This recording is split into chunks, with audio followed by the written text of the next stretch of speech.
back with a KO boxing show. Haven't we got a massive show tonight?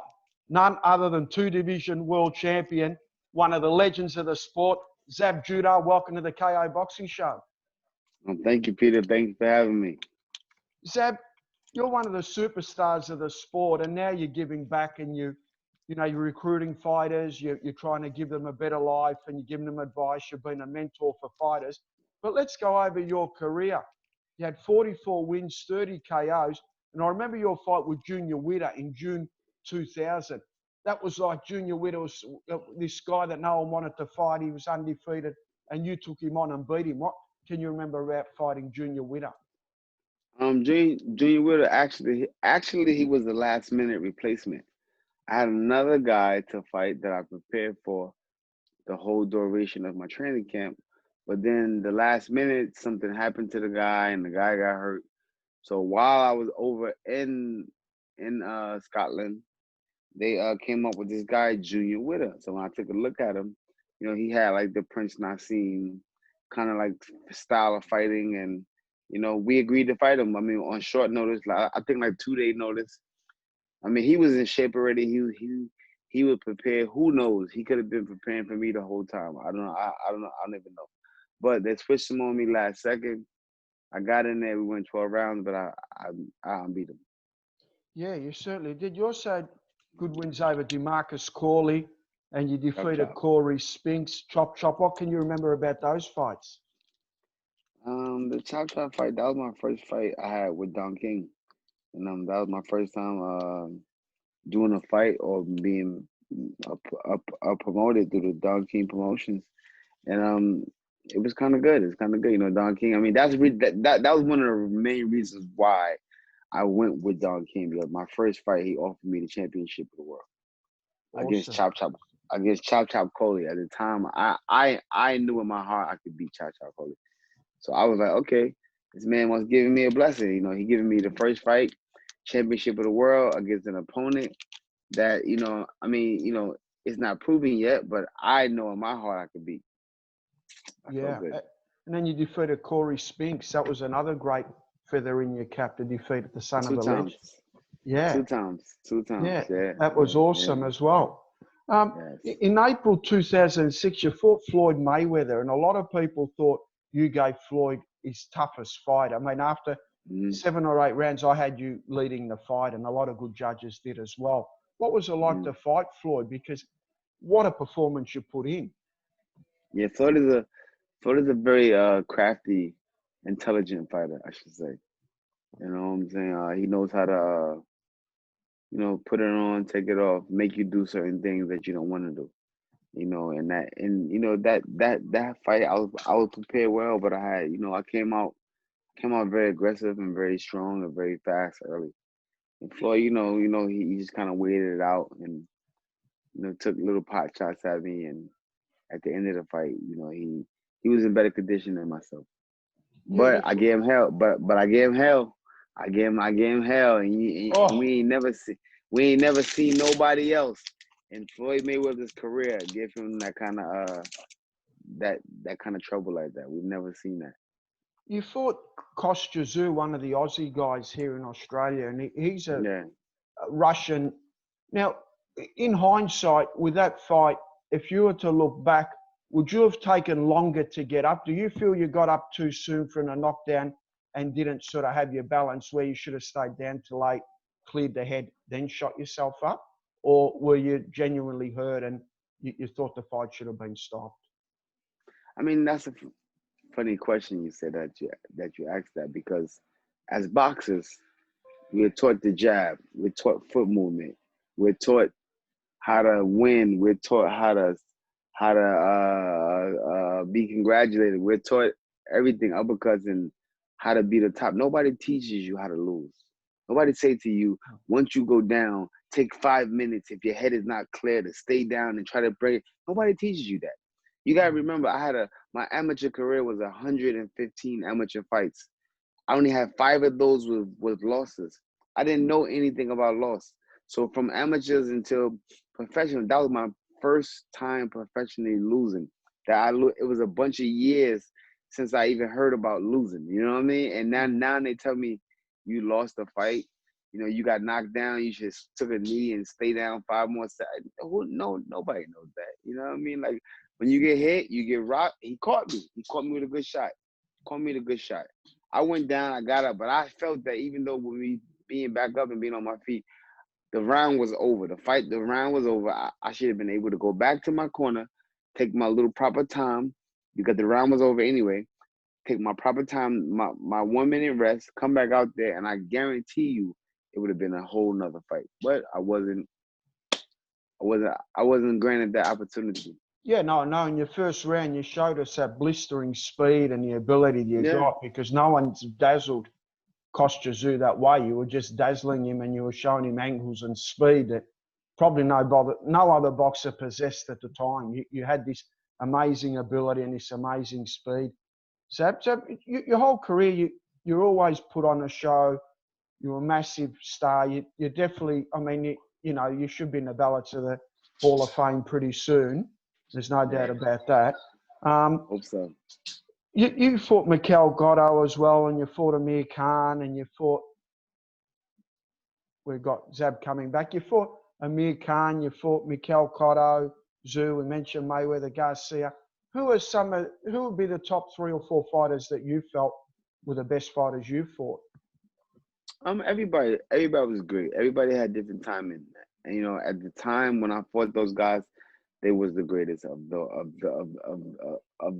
timeline.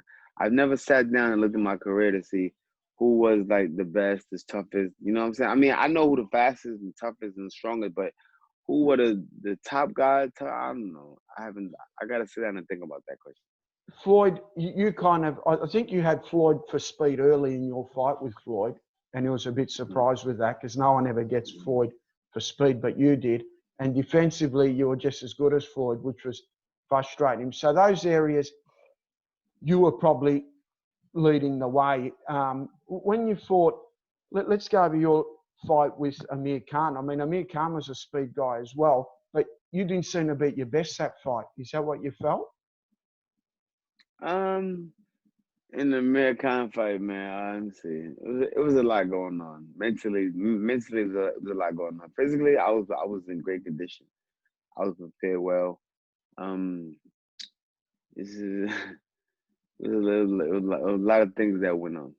Yeah, I guess. And I understand, because fighting, there's so much with fighters and so much I have to do, and people don't understand what a hard sport it is, mentally, emotionally. With your life now, Zab, you get involved with fighters and you promote events and stuff, and you want to get involved. We'd love to get you to Australia sometime and do a meet and greet and work that we could talk about that afterwards. But have you ever been to Australia? Have you ever been close to Australia? No, I've never been to Australia yet. Would you like to come? I would love to come. We've got a few slang words you might have to learn, like "good day, mate." Have you heard Good that day, one? mate. Yeah. Good day, mate. If you learn that, you'll be right here. I got it. And don't try Vegemite, whatever you're doing. Don't try Vegemite. What's Vegemite, that? it's one of those, it's like a jar thing with vitamin B and stuff in the morning, but it tastes horrible. It's real wicked, but it's good for you. But let's get back to life now for you. You seem happy. You're cruising along. You're successful after boxing. There's no doubt you'll be back in the Hall of Fame, I think, in the next few ballads. Where do we find you now? Are you in Los Angeles now? Because you've got Brooklyn at the back. Yeah. I'm between Brooklyn and Los Angeles. What's happening with the virus and things like that? Because it's such an epidemic. Has that affected you in any way, Zab? Has that been hard on you? Unfortunately, no. I haven't been struck personally with myself. My health and condition been very great. The family has been great. The immediate family has been great. You know, we had a couple of tragedies from different people and stuff that we know and familiar with. But for the most part, the Judah family is well.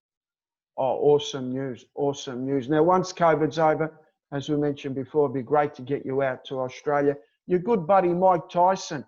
It's fantastic to see him training hard, getting fit, and we're good friends with Roy Jones Jr. as well. It's awesome.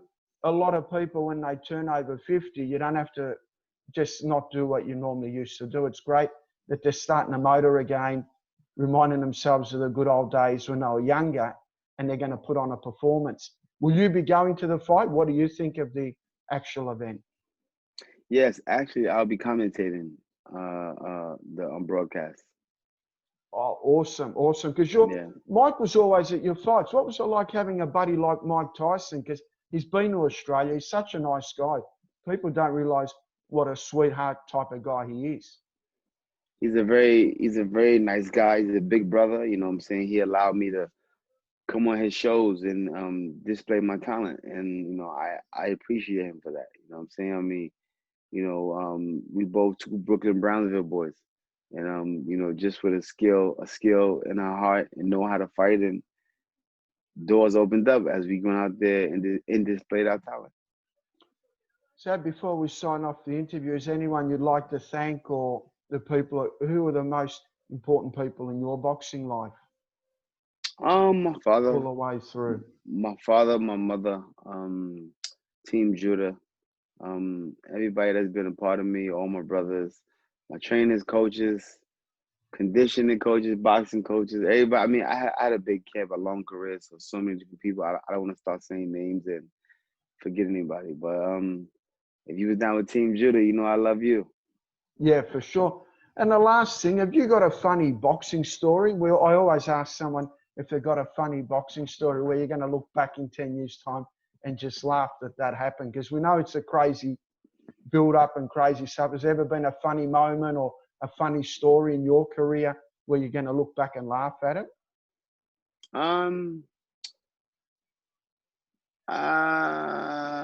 Something.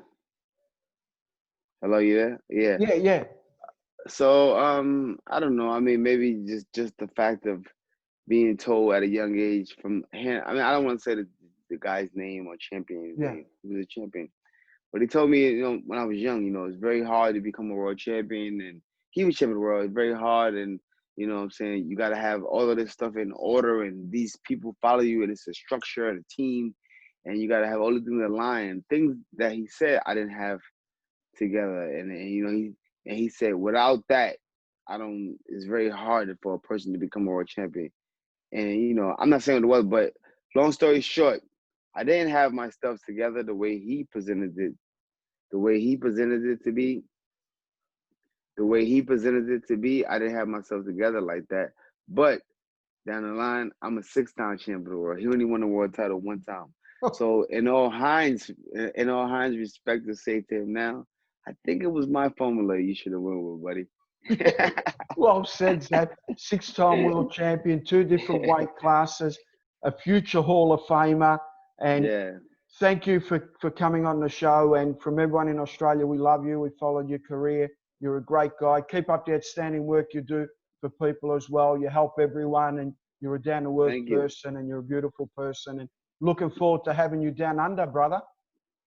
Okay, thank you, brother. I'll be down there soon. Okay, thank you, Zab. Okay, thank you.